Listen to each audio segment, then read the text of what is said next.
हरे कृष्णा, राधे राधे।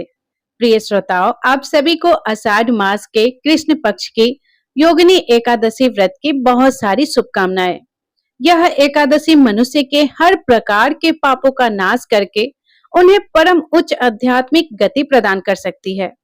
परम भगवान श्री हरि की विशेष कृपा प्राप्त करने के लिए यह योगिनी एकादशी एक विशेष दुर्लभ अवसर के समान है। तो चलिए इसी परम पवित्र योगिनी एकादशी के अवसर पर हम उससे जुड़ी हुई इस सुंदर पौराणिक कथा का श्रवण करते हैं। आइए आज की योगिनी एकादशी व्रत की कथा को आरंभ करते हैं। इस कथा की महिमा हमें प्राप्त होती है ब्रह्म वैवर्त पुराण में। एक समय महाराज युधिष्ठिर ने कहा, हे परम भगवान श्री कृष्ण, हे मधुसूदन, मैंने निर्जला एकादशी की महिमा सुनी। अब मैं आषाढ़ मास के कृष्ण पक्ष में आने वाली एकादशी के विषय में सुनना चाहता हूँ। यह सुनकर भगवान श्री कृष्ण ने कहा, हे राजन, इस एकादशी के नाम योगिनी है। यह मनुष्यों के महान पापों को नष्ट करती है और भौतिक संसार रूपी सागर से उसका उद्धार कर देती है। और इस विषय में एक प्राचीन इतिहास सुनिए। अलकापुरी के यक्ष राजा कुबेर प्रतिदिन भगवान शिव की उपासना करते थे। उनका एक माली था जिसका नाम था हेम माली। वह अपनी सुंदर पत्नी विशालाक्षी के प्रति अत्यंत आसक्त रहता था। हेम माली प्रतिदिन मानस सरोवर से फूल एकत्रित करके कुबेर को भगवान शिव की उपासना के लिए देता।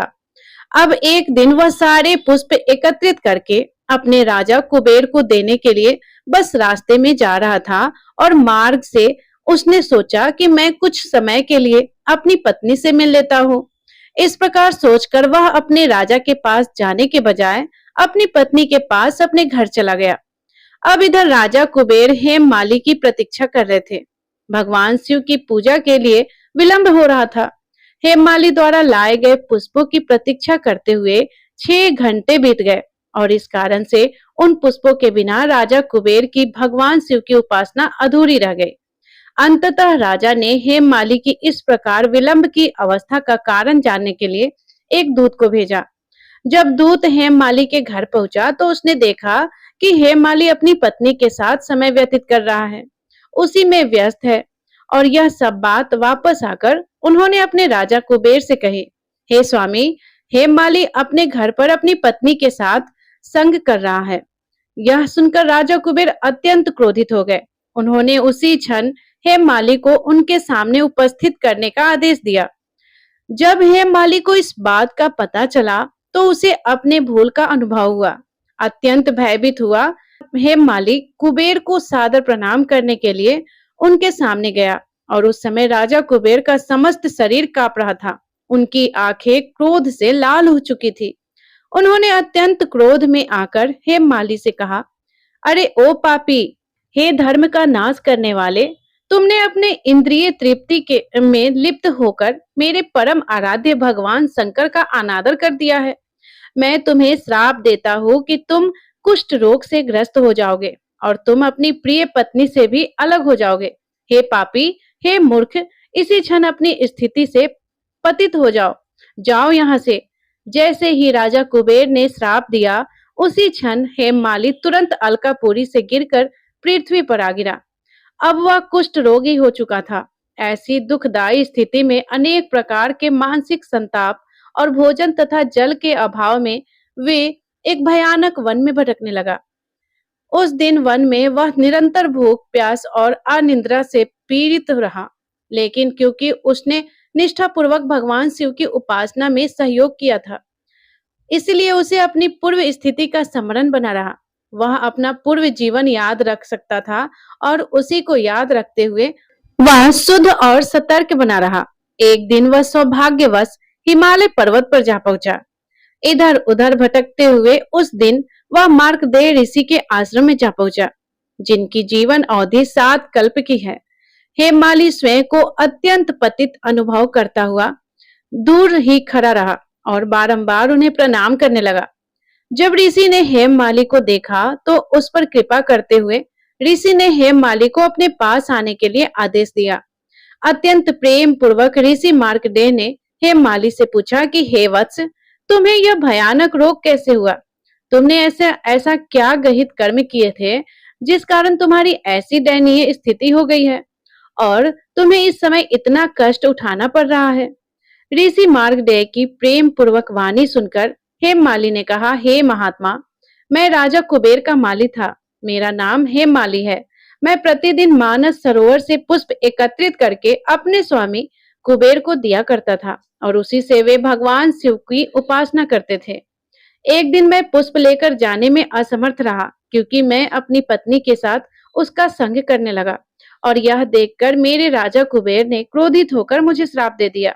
उसी के परिणाम स्वरूप अब मैं कुष्ठ रोग से ग्रस्त हो चुका हूँ, अपनी पत्नी से बिछड़ चुका हूँ, लेकिन अचानक ही सौभाग्यवश मुझे आज आप जैसे महात्मा के दर्शन हुए हैं। मैंने सुना है कि साधु जनों के हृदय सदैव दूसरों के दुख देखकर संतप्त रहते हैं और वे सदैव परोपकार में लगे रहते हैं।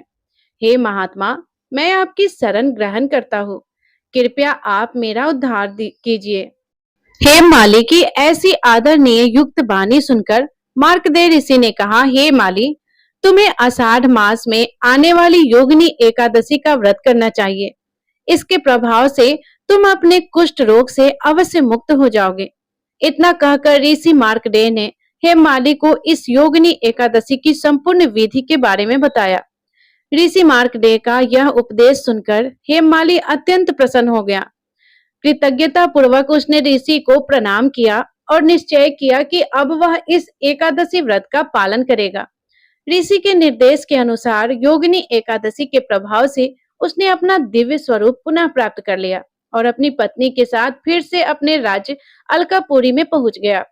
हेममाली को आया देखकर राजा कुबेर अत्यंत आश्चर्यचकित रह गए। उन्होंने हेममाली से पूछा कि हे हेममाली, तुम मेरे इस श्राप को कैसे काट सके? तब हेममाली ने उत्तर दिया और उसने कहा कि इस योगिनी एकादशी के पुण्य प्रभाव से मैं अपने इस पुनः स्वरूप को प्राप्त कर पाया हूँ। और यह सुनकर राजा कुबेर अत्यंत प्रसन्न हुए। उन्होंने हेममाली को क्षमा प्रदान की और फिर से भगवान शिव के लिए पुष्प लाने की सेवा में नियुक्त कर दिया। और अब हेममाली फिर एक बार अपनी पत्नी के साथ अपने राजा कुबेर की सेवा में संलग्न हो गए। प्रिय श्रोताओं, इस कथा का समापन करते हुए भगवान श्री कृष्ण ने कहा, योगिनी एकादशी का व्रत अत्यंत प्रभावशाली और शुभ माना जाता है। इस दिन उपवास करने वाले के पूर्व समस्त पाप एकादशी देवी नष्ट कर देती है और उस मनुष्य को पुण्यवान बना देती है। और इसीलिए इस योगिनी एकादशी के अवसर पर अधिक से अधिक परम भगवान श्री कृष्ण के नाम जप में समय व्यतीत करना चाहिए।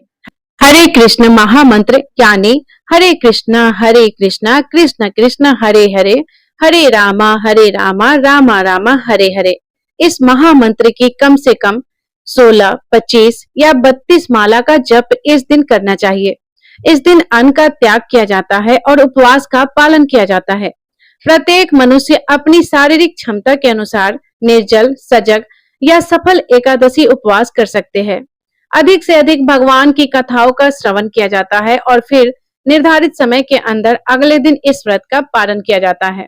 यथोचित दान देने के बाद ही इस प्रकार एकादशी व्रत का पालन करने से मनुष्य अपने जीवन में परम उच्च आध्यात्मिक गति प्राप्त कर सकता है, परम भगवान श्री हरि की विशेष कृपा अर्जित कर सकता है और यही मनुष्य जीवन का सर्वोच्च लक्ष्य है। तो प्रिय श्रोताओं, ये थी योगिनी एकादशी व्रत की कथा।